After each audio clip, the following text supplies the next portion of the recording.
Hey there, Sharon Horne-Ellstrom here. Welcome to earnings week of our financial health and well-being month for Supersize Your Business. Now, Supersize You annual challenge. Also doing a Supersize Your Business annual challenge this year. But I do this recording first when my voice is the most gravelly and I'm struggling with being alive, alert, awake, and enthusiastic.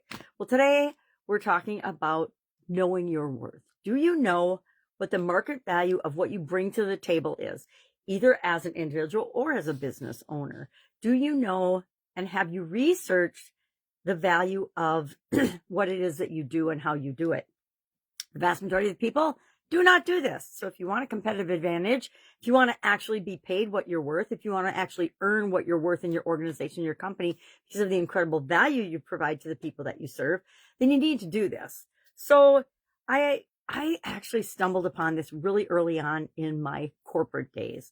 I knew that as a person coming out of college with several years of business experience, in addition to going to college, I was more valuable to an organization than all the other people I was graduating with in college. And so when I did graduate, I actually got the highest salary for any woman that year when I graduated from my university. And so that was my big claim to fame back then. Not really, but that I thought that was kind of cool, right?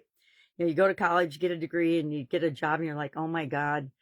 No, I wasn't one. That was kind of before student loans got to be this huge blown up thing. So I only had, I think, 2 student loans, and I paid those off within the first year of getting out of college. So I didn't have a whole lot of debt because I had very awesome parents. Thank you very much. My dad's passed away, but my mom's still here. So knowing your worth, how did that play out for me? Well, so my first job out of college, I knew that. When I came time to leave the first job out of college that I took, because I just had realized it wasn't a fit for me. Great organization, got so much value out of that, learned so much being a part of that organization, but I knew it was time to move on.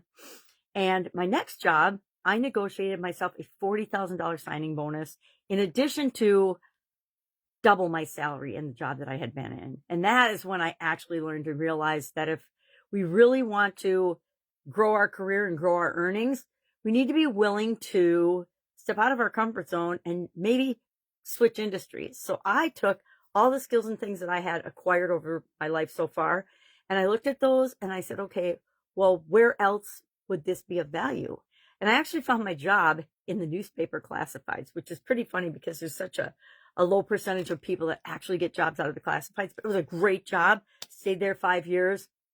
And it was time to move on again. But learned early on in my career that switching industries is a super cool way to really jump your salary up, as well as to learn about how different industries work in different functions. I started out as an engineer, and really mostly I was in management, team management and leadership in my first organization. Second organization, same thing. Third organization, quality focus. So I went from job to job looking at what skills do I need to run my own successful businesses someday. And I used my earning time at a corporation in corporate America to actually fund my continuing education into what I wanted to do and be and have and create someday. So today, I challenge you, if you have never done this, to do a little research into your role, your skills, and your industry, and determine what they're actually worth. And if you're making 10% or more less than you think you should be making based on your research, I say schedule a meeting with your boss first thing in the morning, or not, schedule it tomorrow, but it doesn't mean you're going to have it tomorrow, but get on the schedule and have that discussion. Take all of the homework and all the research that you found with you and say, hey, listen, I see what's going on. I mean, I understand this. I see what I'm making, but I'm making, 25% less than all of my male counterparts, and I'm doing the exact same job, if not more. I definitely had that discussion with a couple of bosses along the way. So I know it works. It's not always super comfortable because we've been taught to believe that we should never talk about money. We should never ask for what we want. How ridiculous is that?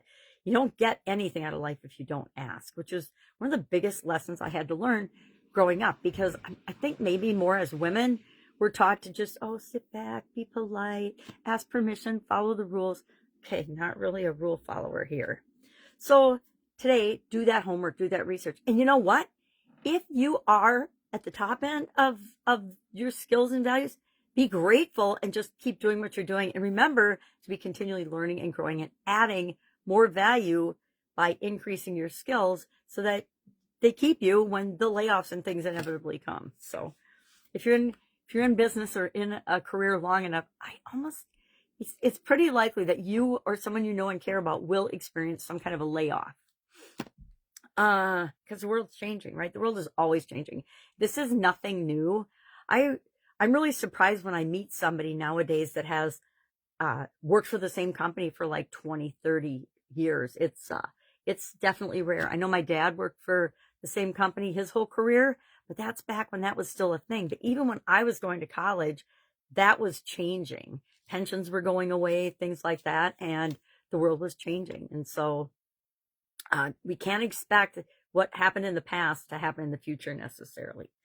So what are some things to think about while you're doing this exercise? I suggest that we ask ourselves, number one, I guess, and there's a flip side of this too.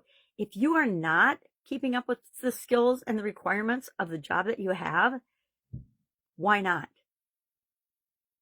You know, there's no guarantees anymore that you'll have a job in the same business for life or that you'll even have a job at all. But with the COVID pandemic, what that did, that shook up the entire world with respect to work, how we work, what is and isn't expected. So ask yourself, number one, am I being fairly compensated? And if you're anywhere in the range that you research and find, then you probably are being fairly compensated. The only way you earn more is if you actually add more value and give more, right? We give first and then we receive. Super hard concept for most people. Don't understand it because it's a universal law, right? And we can work with them or we can work against them, but I guarantee working against universal laws will never turn out in your favor. Then ask yourself, what else was this? I want to ask a couple of these questions and then compare yourself to different industries. And like I said, this is how I discovered and actually jumped industries was when I was job hunting and wondering what should I do next. And it was a very good move for me. It wasn't permanent, but then what is? Ask yourself, am I being compensated fairly? Ask yourself, what is the cost of not negotiating or not speaking up for myself? What is the cost of not letting my manager, leader, whatever they're called in your organization, know that you want more, that you want to contribute more, and you also want to earn more. You want to advance in the organization. Got to ask for what we want, right? We have to know what we want first, and then we have to ask for it. And then what would an extra 10 to 20K mean to you and your life and what you could do with that money? You know, based on the other day, I would say you invest that money as quickly as possible and build your nest egg and get interest and the time value of money working for you. All right, so what are you going to do today? Answer this question in the comments below. Have you ever negotiated a better salary for yourself or higher prices if it's you building your business? Have you ever raised your prices successfully? Okay, God, I hope that answers yes. All right, any questions about this? Hit me up and ask. Otherwise, have an awesome day, and I will, of course, be with you tomorrow.